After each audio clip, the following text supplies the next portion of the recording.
speaker is Sister Yasmin Isa. She's a nutritionist and a health coach. I think we're all familiar with Sister Yasmin. I first met her here as a student, as a 7th grader, and then she went on to become an assistant teacher, and then mashallah is a teacher who's loved and well appreciated by all the staff and the students and the parents. So I'm just going to read a little bio for her. Sister Yasmin, as I mentioned, is one of our weekend school teachers for the 6th and 9th grade class. And she's married to Brother Kyle here, who's standing next to the camera. We've known him for many years.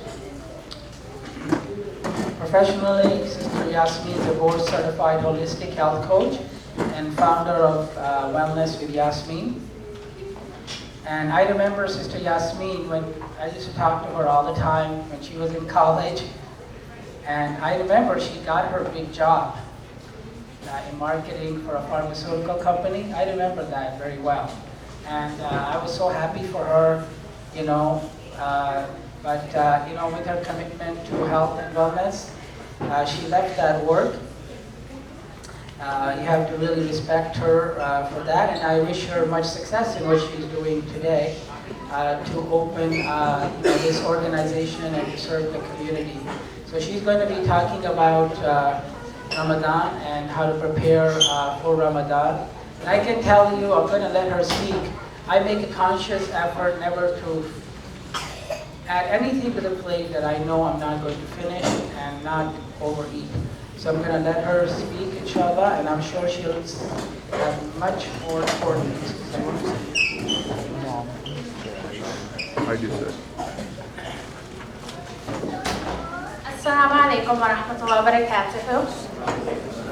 So, any of you who have ever seen me speak before, I always love to start off with a dua. So I'll say a short dua, and then I will give everyone a couple moments of silence to make your own dua and set your own intention. I think it's so important because when we listen to things like this, any sort of lecture, whether you're in person or now, you know, with the internet, you can watch a lot of stuff from the comfort of your home. I think it's so important that we have an intention when we start something, so you don't just leave here with a lot of great information but no intention on how to materialize it.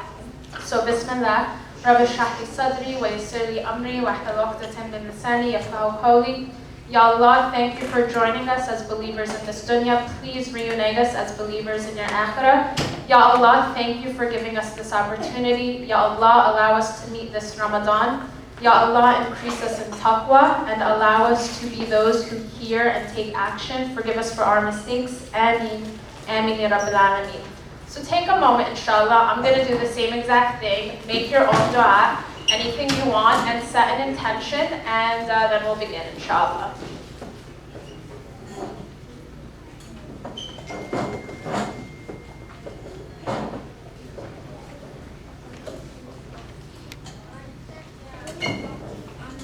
Okay, so looks like everyone's head is up. If you're still making dua, please continue, inshallah. So, inshallah, we're going to be talking about Ramadan today. How many of you have been hearing a lot about Ramadan lately? Okay, so quite a few people. How many, and it's okay to be honest, if you had asked me this several years ago, you know, for the past 3 years I run an online program, you know, to help people have, and even myself, the best Ramadan that they can for the past 3 years. But if you were to ask me years and years ago, I wasn't necessarily prepping for Ramadan so early. But how many of you have started to prep for Ramadan already, whether that's in any way, shape, or form? That could mean fasting, extra fasts. That could mean, you know, just being conscious, reading more Quran. How many of you could say that you've been actively prepping for Ramadan? And if your hand's not raised, that's okay. You're here today, so that is a form of prepping for Ramadan, inshallah. So when you leave today, you're going to leave with a couple things. We're going to talk about intention, which was the first thing we started off with today, which is very important. I'm going to share with you the number one Ramadan nutrition mistake. Managing fitness or even just physical activity during Ramadan. I'm sure many of the adults work during Ramadan. Raise your hand if you work during Ramadan. And even if you're not working, a lot of the younger kids, and I know we still have some kids walking over from the new building, but it's during the summer now, so it's really important not just for adults to be productive during Ramadan, but also the kids, not just sleeping all day and then up all night.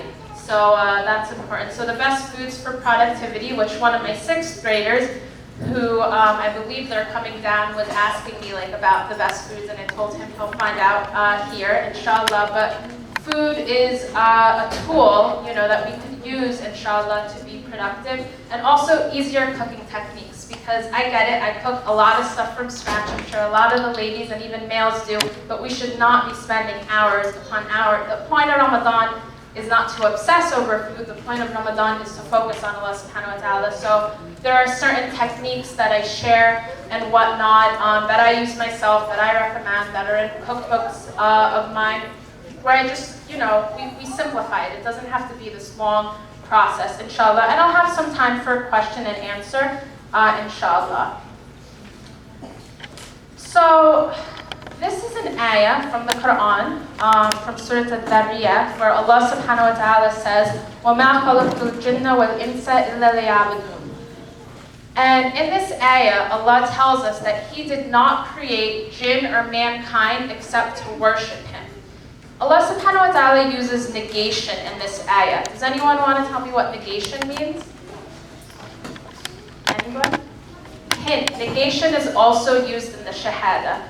So it's when He tells us, He doesn't just say, and of course the English could never equal the Arabic, everyone knows that, but Allah subhanahu wa ta'ala didn't say, I created jinn and mankind to worship me. He said, I didn't create, He takes away any other reason why we were created before He says that's why we were created. So it's a much stronger statement.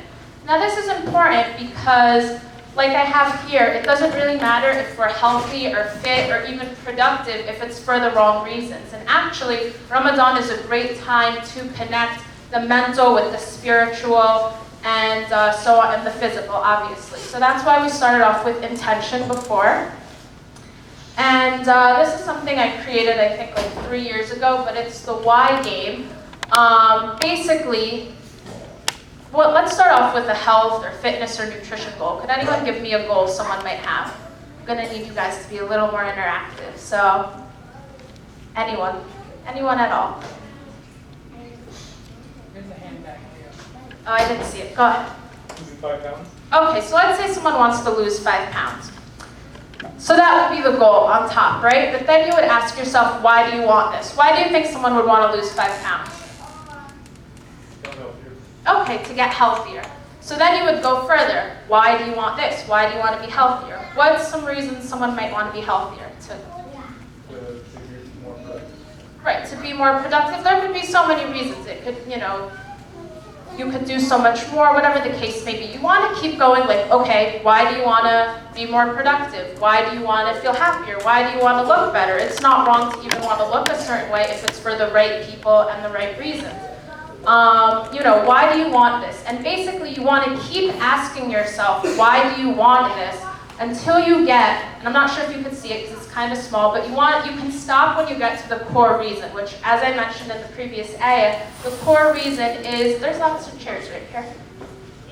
The core reason is to worship Allah subhanahu wa ta'ala. And this is amazing because literally anything we do, even eating or even I was talking to a 6th grader, and while I don't think people should be spending a lot of times on video games, but if someone is into video games and that's one of their ways to relax or whatnot, that could be a form of worship if the intention is correct, right? So if the intention is, well, I'm a human being, I need to relax, make sure nothing is wrong with what I'm, the actual video game, the content and whatnot. But basically, we want to make sure our intentions are in check, right? Because a lot of times when people talk about health and wellness and fitness and all these different things, the end goal is usually not one of wanting to please Allah subhanahu wa ta'ala. But as Muslims, we can get the best of all the different worlds, right? You can have the benefits that will help you in this world, but also it goes so much deeper than that.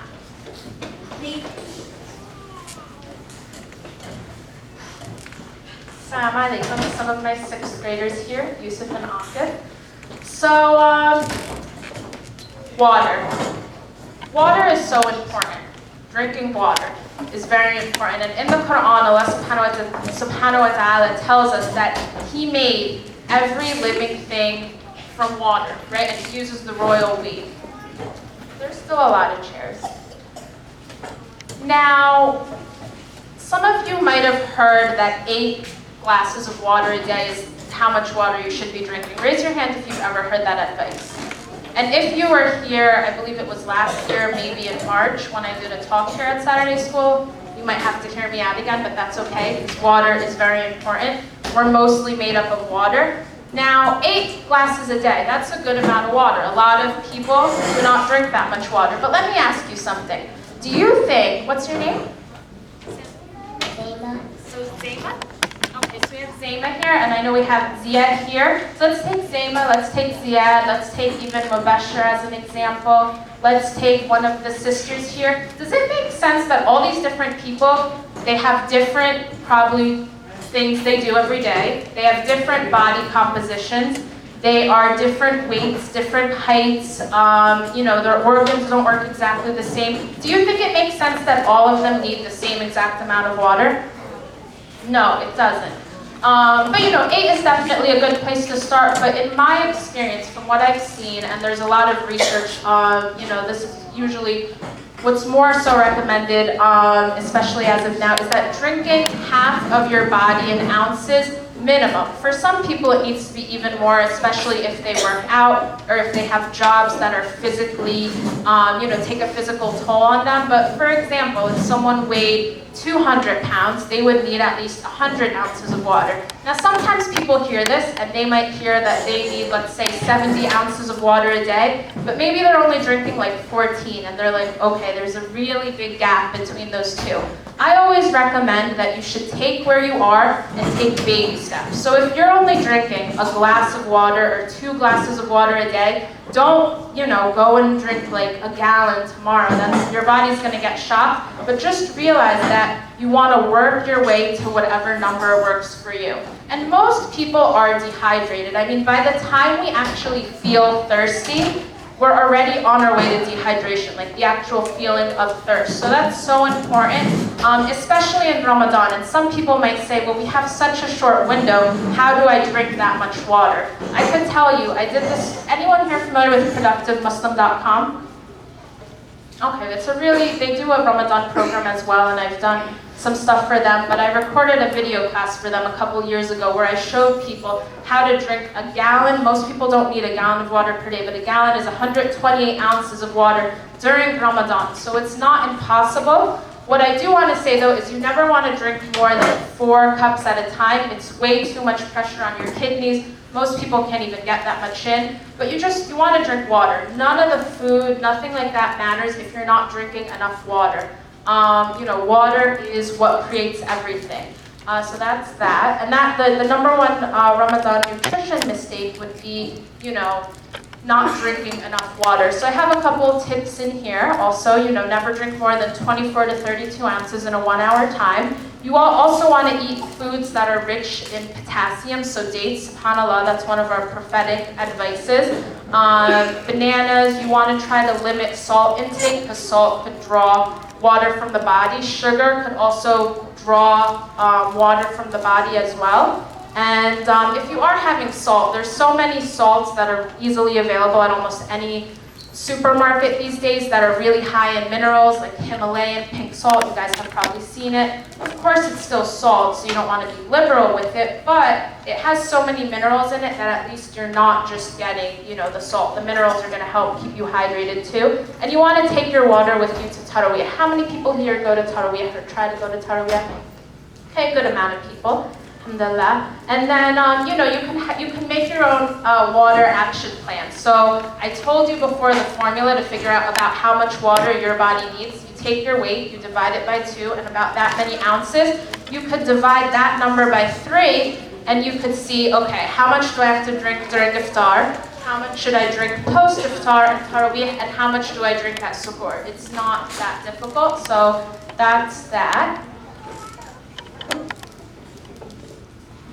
Now, in terms of the way that you plan your meals during Ramadan. Here are some key tips, and why are these tips important? One, they're important because it's going to make sure that your metabolism doesn't slow down. That is important because that keeps everything in your body working well. Digestion is probably the most important thing in terms of our health and prevention. Of course, everything's with the will of Allah subhanahu wa ta'ala, but prevention of disease. If we look at our beloved Prophet, Muhammad sallallahu alayhi wa sallam, he told us in hadith that every disease starts in the stomach, and that couldn't be more true. There's leading research that comes out now that says gut health is related to so many different things.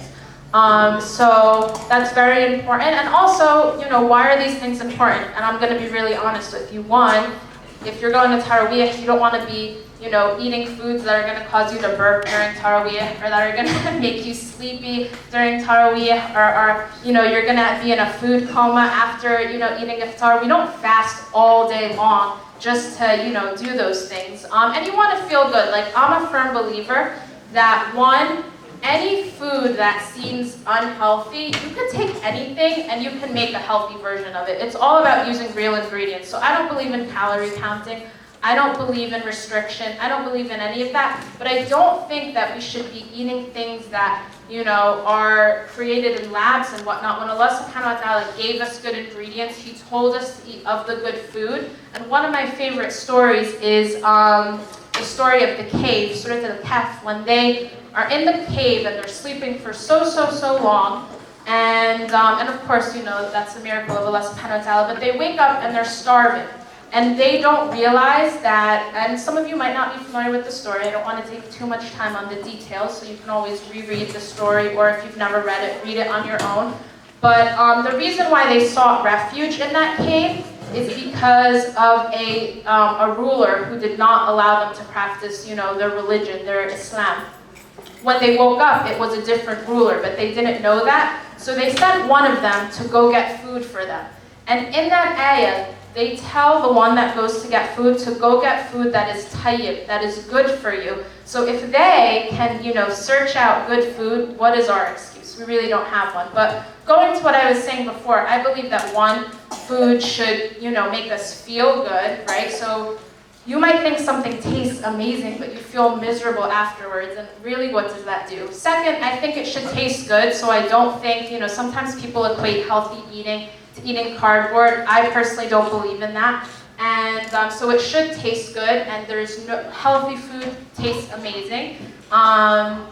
And also, it should make your body feel good, and it should allow you to, worship Allah subhanahu wa ta'ala better, be more productive, be happier. There is a huge connection between food and our psychology and our mental state and whatnot. So, before I just go into tips for you, I want you to understand why it's important. Because when you just know rules or tips or whatnot, it becomes a chore. But when you understand why, just like you all understand why you fast, right? Most people would be like, why would you go all those hours without eating? It's because you have the core belief. And then the mechanics is easy. One of my favorite quotes, it comes from Tony Robbins, who's big on motivation and whatnot. He says it's about 90% psychology, so your mindset, and about 10% mechanics. So you can do anything you want if you set your mind to it. So now, going into some tips. One, having lean proteins is really important at each of your meals. And of course we have iftar and we have suhoor. I typically recommend people try to, and of course those are the two sunnah. I typically recommend that people try to have a third small meal, maybe even something as simple as making a smoothie and taking it to Taraweeh. Smaller, instead of like killing yourself at iftar, and then, that also helps with your metabolism. But you want to make sure each of your meals has a good amount of lean protein. That's going to help protect your muscle, from breaking down, and it's going to help you feel fuller. Protein helps us feel fuller. You want foods with fiber, because what goes in must go out. And like I said before, digestion is really important. And it's not, you could be eating good foods, but if they're not traveling through your body in the best manner and you're not absorbing, there's a difference between what you consume and what's actually absorbed and utilized by the body. So fiber is really important. I like to think of fiber as like a broom that helps sweep everything through your entire digestive system. Healthy fats. So if you go back to the 90s, fats were, dubbed as like really, really bad things, but healthy fats are very important for us. They're important for our brain, for women, they're important for hormonal health. They're just very, very important, and there's many ways to get healthy fats. I will give some examples, inshallah. You want to have balanced meals rather than one huge meal. You want to try to control the amounts of sugar and try to get, natural sugar, not just, things that are loaded with sugar. They did a study in France several years ago where they found out that white refined sugar was more addictive than cocaine. So that should tell you something in terms of how, the addictive properties are. And, like I said before, there's many ways, if you do like sweet things, there's many ways to enjoy, things without, having white refined sugars. You want to have hydrating foods. Those are things like, that are very high in water content. Greens, cucumbers are very high in water, to name a few. Like I said before, you want to limit your salt intake. You want to ideally, and I know different cultures do things differently. I know last Ramadan, my husband and I had iftar with 2 friends, also, relatively young married couple. And we always are used to just, breaking our fast with water and dates and praying. They weren't used to doing that. They ended up, there was no problem there in terms of what we did, but it was interesting to see that, some people might have iftar and then they might pray. And of course, you want to respect everyone's different practices and whatnot, but in terms of what's best and what's most ideal, spiritually, mentally, physically, when you break your fast with water and dates and then pray, it gives your body a little bit of time to absorb that water. Also, I've spoken about this before, but water and food, when they're in our stomach at the same time, the water actually digests our natural stomach acid, so the food doesn't digest as optimal. So if you want to talk about real optimal consumption every day, it's best to drink most of your water and your food at different times. Now in Ramadan, it's a little different. You have limited time. Although I will say we are blessed. If you go, there are some countries, and like I said, I do an online Ramadan program and I get, people from many different countries. I've heard of people who their fasts are from like 3 a.m. to like 11 p.m. So trust me when I say we have nothing to complain about. Alhamdulillah, we shouldn't, be in the mindset of complaining. But nonetheless, in Ramadan, you are not going to have as much leniency to necessarily break up your food with your water and whatnot. But at least if you're breaking it with dates and water, you're kind of opening up your stomach. You're praying, you're remembering. I mean, if you went all that time without eating, it's really not going to kill you to go a little bit more to pray. And so you could kind of keep that intention up. And you want to plan and improve each day through the utilization of a Ramadan journal, and that could be anything. I mean, if you look online, there's a bunch of free Ramadan journals. I've created one that I use in my stuff. You can just get a piece of paper, but you want to write down some goals, your intentions. I mean, if you don't do that, just like I said in the beginning when I made that dua and then you made that dua and we set an intention, you have to create that intention so that you could see whatever results you want. And personally, I know years ago I was more of a goal-oriented person, and I certainly still am, but I really try to go more towards being journey-oriented. It's about being better every single day, not necessarily having goals. Because if you've noticed, Nate, can someone tell me a goal they've ever had that they've achieved? It could be getting a job, a goal with their physical health, anything. Can anyone give me a goal they've ever had? Okay, Nora, one of my 6th graders. Maybe getting better grades in school. Okay, and did you do that? She's like an A+ student, but did you do that? Pretty much. Okay. So, okay, we have some more here. I'll go here, but then we're gonna have to stop. I can't resist with my 6th graders. Okay, yeah. Losing 5 pounds. And did you do that? Yeah. And you feel good? Yeah. Okay. So thank you to both Akif and Nora here. But let me tell you guys something. When you reach a goal, you definitely feel good, but most people will say, and psychology and statistics show, that the actual journey is so much more exciting than till the goal, because once you get to the goal, you just look for another goal. You know what I mean? But if you're focused on the journey and being better every day, that's the most important thing. And even when I tell you tips here, like you might be thinking, well, she's saying to limit or control sugar, but I know I'm making this sweet and that sweet. Okay, fine. You want to take where you are and you want to be more optimal. So I created something within my own health practice called like a wellness continuum, where it's basically like good, better, best, optimal, where you take wherever you are and you just try to improve yourself. It's not about good or bad, so I don't believe in good foods or bad foods or whatever the case may be. It's about just improving yourself, because otherwise, if it's dogmatic, if it's forced on you, it doesn't last. That's why people go on these crazy diets. I'm not a fan of the word diet either, but people go on crazy diets,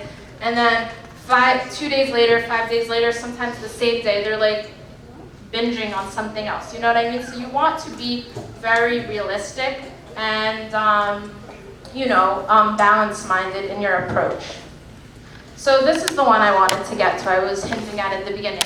You want to not be spending a lot of time in the kitchen. So how many people could say they usually spend a lot of time in the kitchen during Ramadan? No shame, but just raise your hand.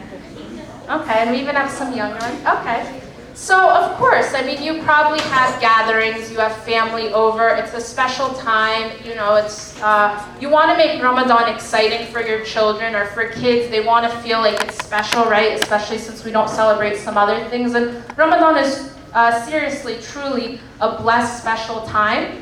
But, so it's okay. I mean, I'm all for it. Like I mentioned in the beginning, I probably cook, like 90% of the stuff, we eat mostly at home, and I believe in doing stuff from real ingredients and whatnot, but at the same time, we want to minimize the amount of time in the kitchen. There's no reason why, people should be in the kitchen for hours upon hours upon hours when Ramadan came to actually help us resurface and refocus and redirect our energy. So here's a couple of tips.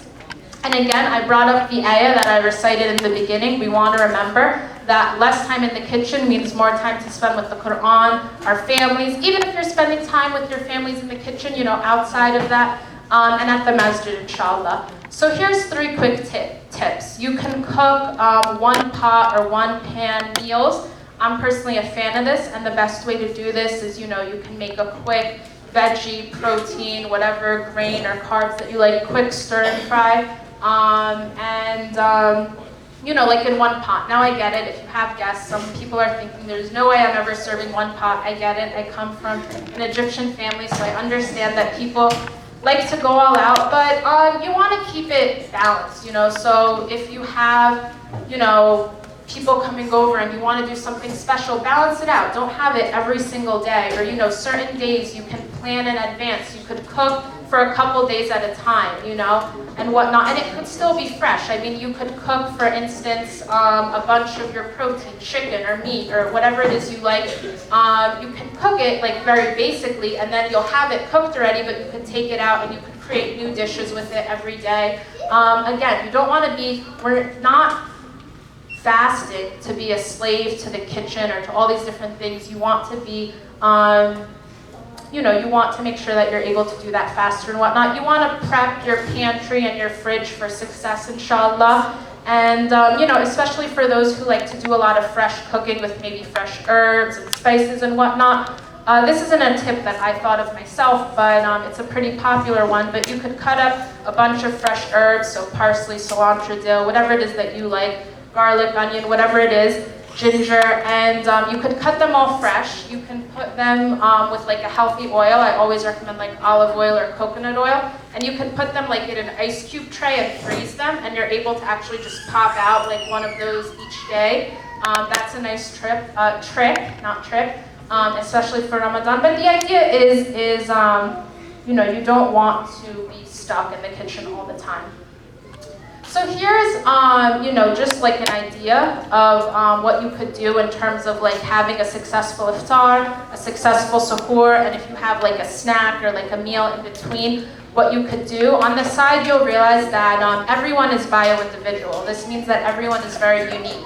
In fact, the way that I was trained, alhamdulillah, in over 100 different dietary theories with the idea that something different works for everyone. So if I work with someone one-on-one, or even if I'm running a group program, whatever I'm doing, I don't recommend the same thing for everyone because everyone is different. Everyone has different preferences. Everyone has different priorities, different goals, whatnot. So take what works for you and leave what doesn't work for you. But again, you want to make sure that you have 1 to 2 or maybe more. You need more, but a good serving of protein, good serving of healthy fats. I recommend a serving of a hydrating fruit or veggie during iftar, so whether that's cucumber or watermelon, whatever the case may be, something that has a lot of water content, a nice fiber source, so that could come in the form of vegetables. It could also come, a lot of carbs are really loaded with fiber, whether that's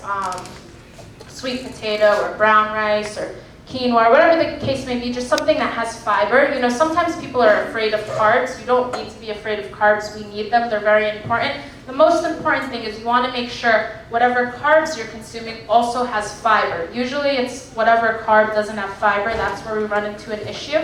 And there's different types. There's resistance of carbs, there's non-resistance. A non-resistant would be something like, a resistant would be something maybe like beans or whatnot.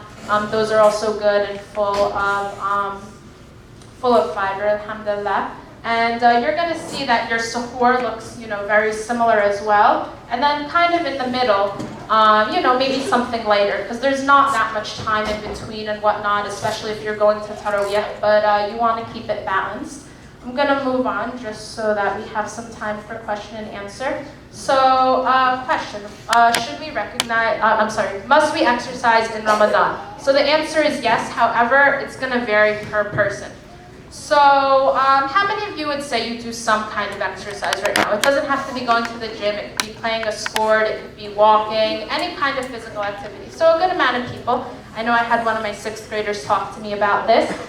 So the very first question you want to ask yourself, and that's good, I'm really happy for all the people that raised their hands, is that you want to ask yourself, what are you currently doing fitness-wise? So someone want to give me an example of what they're doing? Okay, let's go here since we didn't hear. Yeah. Swimming. So how often? Twice a week. Okay, very great. Swimming is definitely a very great exercise and probably one that's fun to do while fasting, as long as you make sure not to get in water. And of course, if you do my mistake, Allah will forgive you. But anyone else want to share what they do? Okay. Yes. Well, every day in gym class we play a different sport. Gym class is like, what, half an hour, 40 minutes?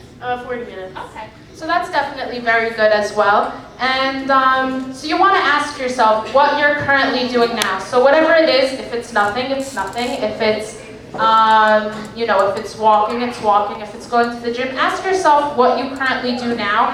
And then, for example, if you're not currently exercising at all, don't expect to exercise every single day in Ramadan. It's not practical.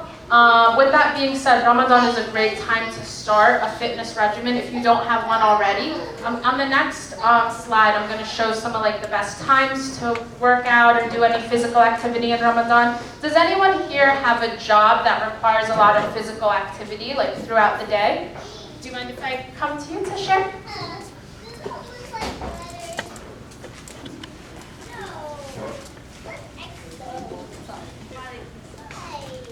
Work in a hospital and work mostly on my feet all day with patients.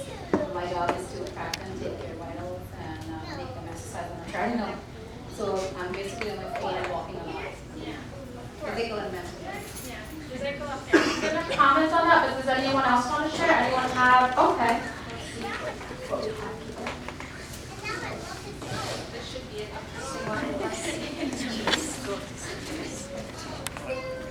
School. But will you have school in Ramadan? Yeah? I guess for a couple of days, right? Okay, so yeah, school does take, you have to carry your backpack, you have to walk between places and whatnot, but yeah, I mean, especially if you have a physical, the sister shared with us, her job at the hospital and whatnot. Exercise, there's 2 different forms of physical activity. There's physical fitness, that's intention-based movement that you're doing for like an exercise purpose. And then there's physical activity. So like what she mentioned before, you're still moving a lot. So I'm sure some of the moms that didn't raise their hand for exercise, I'm sure they have a whole lot of physical activity. Am I right on that? I could see the smiles. So they're moving a lot. And I'm sure, you know, the fathers as well. And even, you know, everyone here who's younger and whatnot. But so one, when you're fasting, physical activity is an all day long type of thing. So whether that's your job, whether that's cleaning, whether that's taking care of a child, or whatever the case may be, you know, you're moving a lot in Ramadan and you want to be productive. You don't want to be falling asleep. You don't want to be not feeling your optimal best. And I can tell you this, if you know, fuel yourself with the right tools and whatnot, you can have a lot of energy. In fact, sometimes you can have more energy when you're fasting than if you were eating because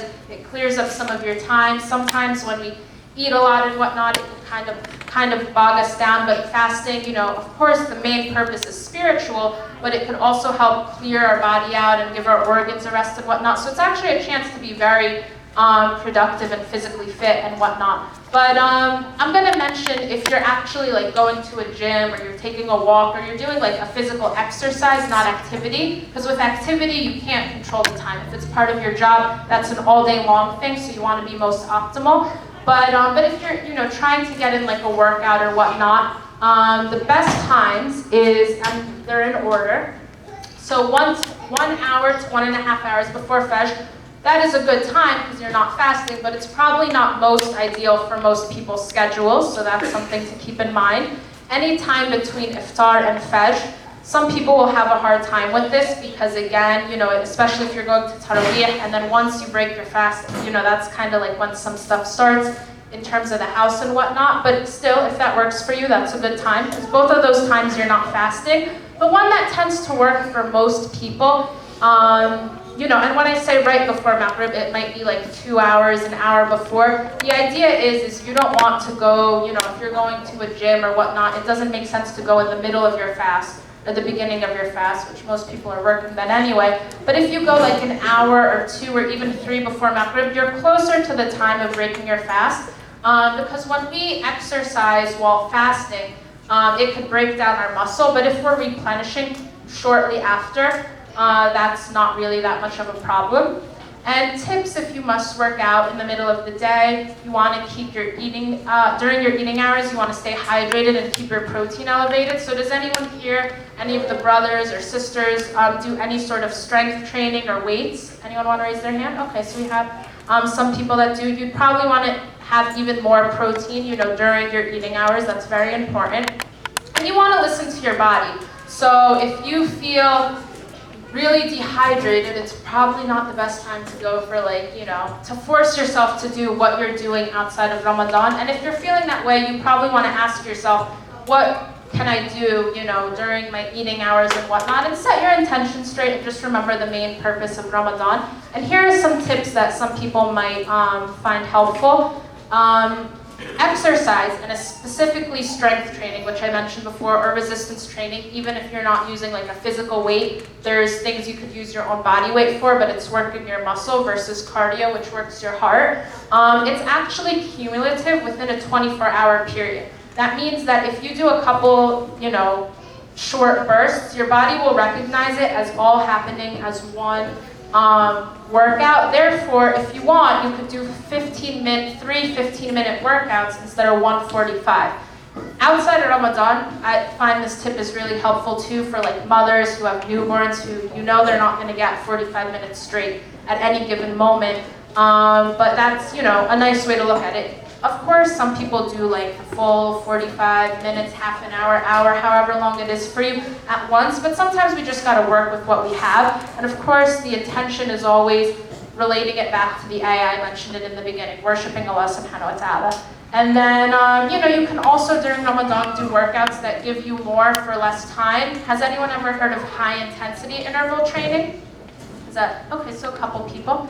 A lot of students know, but basically that's when you do short bursts of very intense things that you know, give you more in a shorter period of time. There's also something called muscle confusion where you switch things up a lot, so it's giving you a lot for a shorter period of time and also combining exercises.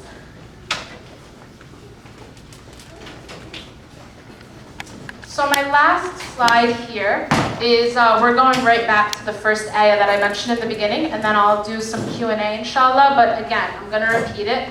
As you know, repetition is very powerful, but in the Quran, like I said earlier, Allah subhanahu wa ta'ala tells us in Surah Al-Dhariyat, وَمَا خَلَقْتُ الْجِنَّ وَالْإِنسَ إِلَّا لِيَعْبُدُونَ. I did not, and he uses negation, he did not create jinn or mankind except to worship him. So Ramadan's really a time to, to be better every day. So remember the continuum I said before? Rather than focusing on like one big goal, just being better every single day and challenging ourselves and whatnot. So inshallah you found that beneficial. I'm going to ask for some questions. I know how these things go. They'll probably be really quiet. And then once one person asks a question, everyone will probably start asking. But anyone want to start with the first question? Okay. For your first slide, the water, do foods such as, do foods or juices like apple juice or cucumbers, I mean, all of those contain water. So could those count as our water for the day? So that's a very good question. So a lot of things have water in them, right? So in the first slide, and I'll go back to it. This one, right? So I mentioned here how ideally you want to be drinking half your body weight in ounces, right? So some things I mentioned, you want to be eating foods that are hydrating, like cucumbers, watermelon. They have a lot of water, so your body will derive water from them. In terms of juices, you want to read the ingredients. Not all apple juices are created equal. Most apple juice doesn't actually, some of them have like filtered water in it, but most of the time those, you can certainly have those. They're not bad to have, but they're probably not going to contribute towards water. And you could also ask yourself things like tea and whatnot. It all depends. If you're drinking a caffeinated beverage, something with caffeine or whatnot, like a cup of coffee or whatnot, actually for every cup of coffee, and coffee does have a lot of benefits as well, but for every cup of coffee from a hydration perspective, you need to drink 1 cup of water just to balance the dehydration that the coffees cause. So just because it has water in it doesn't necessarily mean it's hydrating you. Again, that doesn't necessarily mean it's bad. If you remember before, I don't call things good or bad. Everything is like a catch-22, has bad and good in it. Even something like water. Too much water is bad. I mean, you could drown with too much water. If you drink too much water, that's pressure on your kidneys. Water could contribute to the growth of things like mold. So subhanAllah, everything in this world has good and bad. But yeah, I would say hydrating foods could count towards that. Juices, probably not. But you can still have them in moderation. You just want to drink a lot of water by itself. Non-caffeinated teas probably are not going to dehydrate you, but yeah. Think of it this way. Let's say, this is the best example I have, and I'll come to your question right after, Yusuf, but let's say you are cleaning, okay? Let's say you're cleaning something as easy as a sink, okay? What do you use to clean a sink? Use water and some kind of cleaner, right? Whatever you're using, right? Now, if you use plain water to rinse, after you've scrubbed or whatever the case may be, it'll wash away, right? But if you throw in like a cup of juice or like coffee, is that gonna clean it? Probably not. Think of your body, literally, like your body is, your digestive system is like a bunch of tubes all connected to each other. If anyone has a smartphone, there's an app, it's a free app. I'm trying to remember what it's called. I think it's called The Human Body, but you can actually watch, and it's all drawn, so there's nothing inappropriate, but you can actually like watch and like feed the example different foods and whatnot and see it like travel through the body and whatnot, so it's pretty cool. But does that make sense why pure water is a little bit different? Of course. And like Allah subhanahu wa ta'ala told us, everything's created from water. So we had a question over here. Thank you for being patient. So sometimes I go with my parents or whatever who I'm going with to masjids to eat foods, and I just want to know, how can I get a balanced diet if I'm eating at a masjid or someone else's house? Very good question, alhamdulillah. Very, very good question. Jazakallah khair, Yusuf. So sometimes, like I said before, Ramadan is also a spiritual time, it's a community time, it's a time to connect yourself, not isolate yourself, right? So as someone who does this in my professional work and whatnot, and like I mentioned before, it's not just about foods or fitness or whatever the case may be. You want to connect everything, right? Like all these things are so connected. Like I've seen people just by eating well and taking care of also their mind, like I mentioned before, your mind and your soul and your heart. Because it doesn't matter if you're eating really healthy things and the other things in your life are falling apart. It doesn't matter at all. But to answer your question, you want to keep it balanced. Usually at almost every social gathering, there are good options and there are not such good options. Now, it might not be as, as pretty and as organized as the tips that I mentioned, like here. It might not be like, you might not be able to find every single thing there, but you want to be most optimal. You can also sometimes contribute and bring a dish with you and also combine what you brought with what other people have. But you can almost always find, vegetables somewhere, protein somewhere, healthy foods that are going to make sure that when you're standing in Tarawih, you're not falling asleep, you're not burping and the poor person next to you, because you ate foods that are not digesting properly, that you're not dehydrated, that you're not, all those different things. And you want to do the best you can. Usually, too, at those gatherings, there's a lot of sugary things and whatnot, and sometimes it's hard for some people to, not have those things. But you just want to remember, like I said before, really good foods, and like we mentioned in the story of the cave, they searched for the tayyib food. Even though they were in a cave for such a long time, we want foods that taste good. So again, this isn't about eating stuff that you don't like. So it should taste good. It should make you feel good, right? Because usually some of the things that you really like, they might taste good, but then you feel really bad afterwards. So you want to just do the best that you can. Does that answer your question? Okay, anyone else? Yes, a lot of 6th graders, and then I'll go right here to you, brother. Like you said before, if you drink too much water, it destroys your kidneys, so what could happen?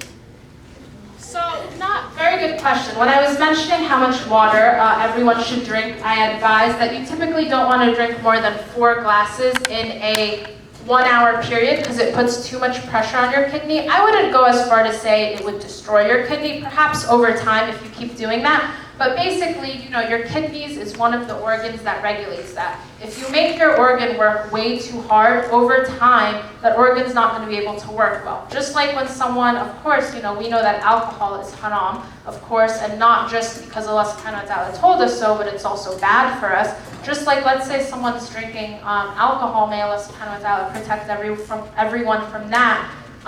Over time, what organ does that destroy? The liver. Right, so don't, take it with a grain of salt. I'm not comparing water to alcohol, but the idea is you don't want to drink too much water at once, but I wouldn't say that's the biggest concern. Most people are not drinking enough water, but again, if someone's trying to get a lot of water in, try to balance it out so you're not making your kidney work too hard. And we have a question over here. Did that answer your question, Ahmed? Okay, here's it.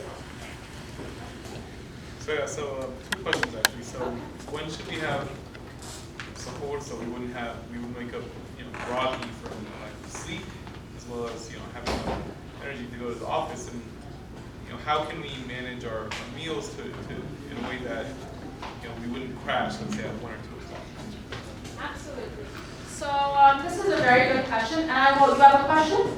I'll come to you next, inshallah. So the first question is, what's the best time to have suhoor so that you're not waking up groggy? Now, everyone's schedule is going to be different, but I'm guessing you're talking about like a typical 9 to 5, 8 to 6 type of thing, maybe with a commute, which I could understand. I mean, I have more flexibility now because I have my own, wellness practice, and that's the work I do. But I remember my first job out of college years ago and whatnot, I was commuting 40 miles each way and was leaving very, very early, and was there all day and whatnot, and then was also going to Tarawih. So I understand that lifestyle, and students will understand, or when you're in college, also your schedule is a little intense too. But I would say you want to have suhoor typically the recommended time, so maybe like an hour before Fajr comes in. Now, if you're eating foods that are optimal, you shouldn't feel too groggy. So foods that will make you feel groggy are like sugary foods. So if I give you an example, here we have how do you build a good suhoor? 1 to 2 servings of protein, usually eggs, if you like eggs are a really good source of protein during suhoor because they digest very quickly. Now, does that mean you can't have other things and obviously you might get bored or whatnot over time? Of course you can, but those, they digest relatively quickly. They don't really disturb your sleep if you're sleeping afterwards or whatnot. In terms of healthy fats, some of the best healthy fats, especially at sahur, avocados are very good. You also want to have foods that are alkalizing. Does anyone know what that means? Anyone ever hear that word before? So there's the pH scale. Has anyone ever heard of the pH scale? If you think back, okay, so a lot of my 9th graders here, but usually the pH scale, something is either acidic or alkaline. And when you're in high school, and if some of you are younger, bear with me a little bit, you do this test where you put like a strip in to kind of test what something is. The scale goes from 0 to 14. The most acidic is 0, the most alkalizing is 14, and the middle is about 7. Now, our body is about neutral, okay? And every food has a certain pH in our body, okay? So for example, something like coffee, sugar is very low. It's typically pretty acidic in our body, even though it's not the same how it is outside the body and in the body. So something like vinegar, especially apple cider vinegar, which has a lot of health benefits, and we even know from hadith that vinegar is very good for us, that's very acidic, like in your mouth, but in your stomach, it's actually alkalizing. So when we have foods that are alkalizing, it's gonna give us more energy, we're less likely to be groggy, and that's because, you know how we have like a body temperature? If it's too high, we have a fever, right? If it's too low, we could get the chills, right? So our body temperature always regulates itself at about the same number. Our pH level is also always regulated, about a 7 point something, right? And when we eat foods that, let's say, are a 2 or a 3 or whatnot, and of course some foods you're gonna eat are acidic. Most meats, animal products, chicken, meats, most of those are acidic, and they're still good because we need proteins, but we want to balance them out with alkalizing foods. So greens, are very alkalizing and whatnot, because when let's say someone's consuming all 2s, 3s, 4s, they don't really have anything that's alkaline, their body will still stay at like a 7 point something because it has to, like its body temperature, but the body is actually it's working extra hard just to bring it to the number, versus if you're already eating foods that are balanced, your body could use that energy to give you energy. Does that make sense? So you want to alkalize yourself. Greens are a very good way to do that. I would say hydrating fruits or veggie. If someone has a really long day, I would say, don't be afraid to have a lot of healthy fats and healthy proteins. Other than avocado, nuts are very good. Different seeds are also very good as well. Things that are going to keep you full. And you could kind of play around with it. But if you're having these, you will not feel hungry, inshallah. And you could kind of monitor it to see. And I would actually recommend a resistance starch. So you always want to have a carbohydrate, right? Like I said before, people should not be afraid. People sometimes go on diets where they don't eat carbohydrates, but our body needs carbohydrates. But I wouldn't have like rice at sahur. So you might have rice like at iftar, and that's fine because that's going to burn very quickly, and you're going to need that energy for like tarawih. But here in sahur, you might want to have resistance starches. They go through the body a lot slower.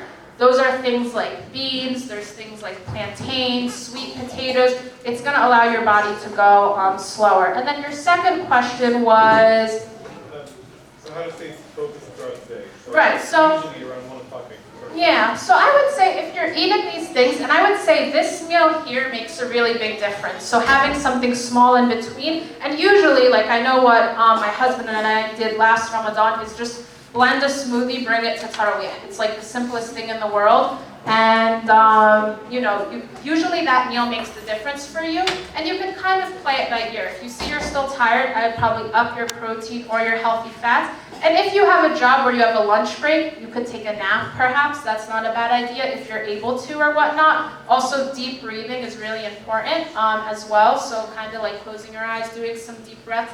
That'll also give you energy because our energy comes from like our deep breath and whatnot. And keep your intention straight. Like I mentioned in the beginning, everything, 90%, like that Tony Robbins quote, everything is 90% psychological and 10% mechanics. So if you're feeding yourself good energy and you're focused and you're trying to connect to Allah subhanahu wa ta'ala, none of us are perfect. We all make mistakes, but the goal is to try to be better. But I would say, yeah, that meal and whatnot.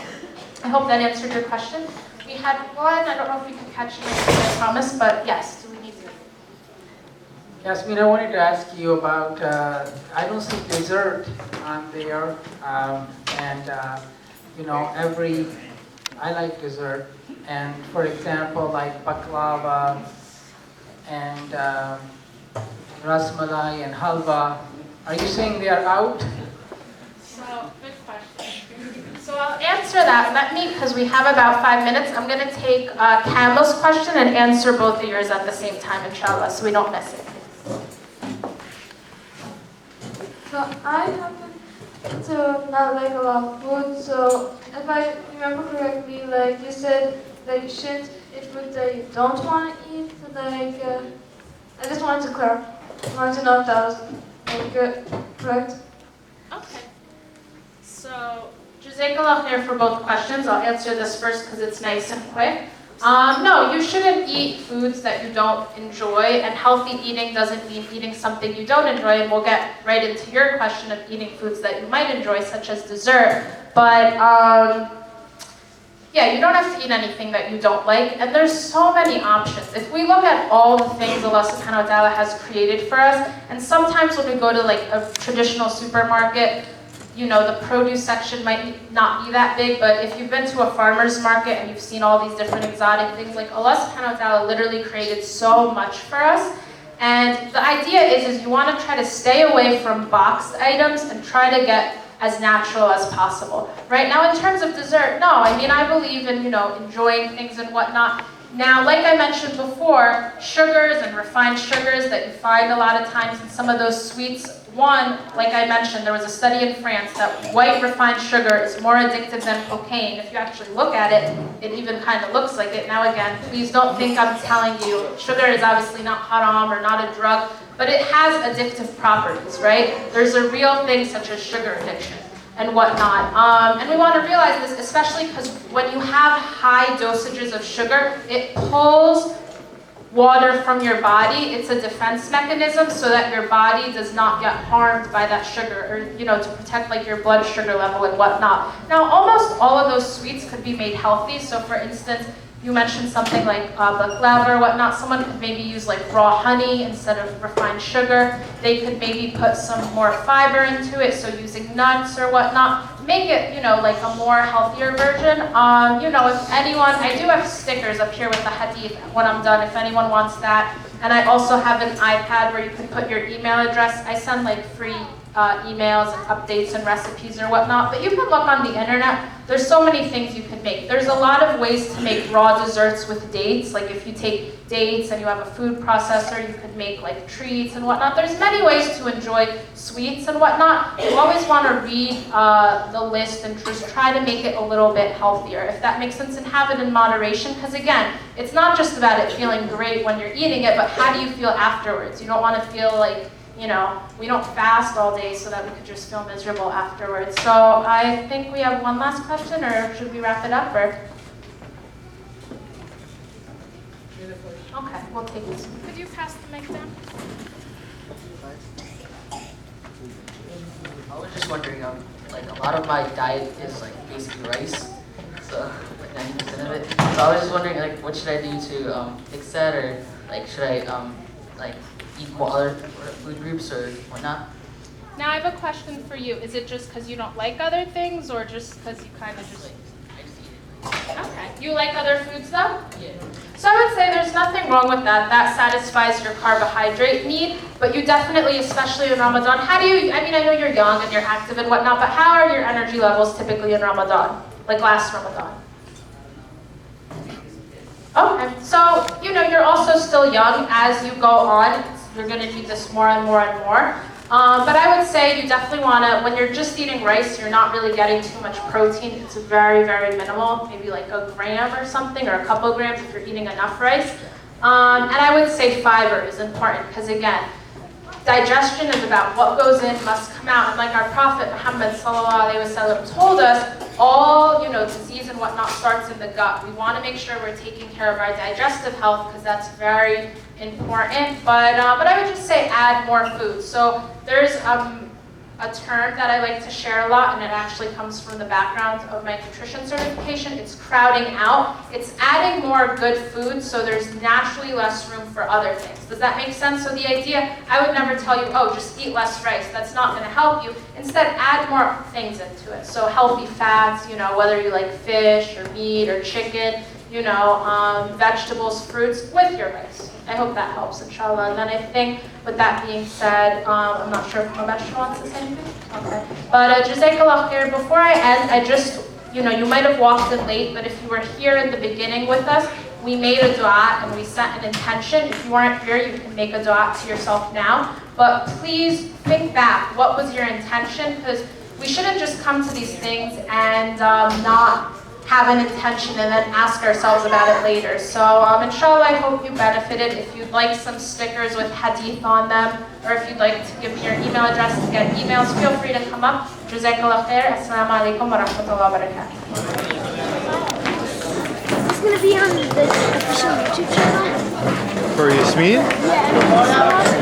Yeah, Yasmin's gonna upload it to YouTube.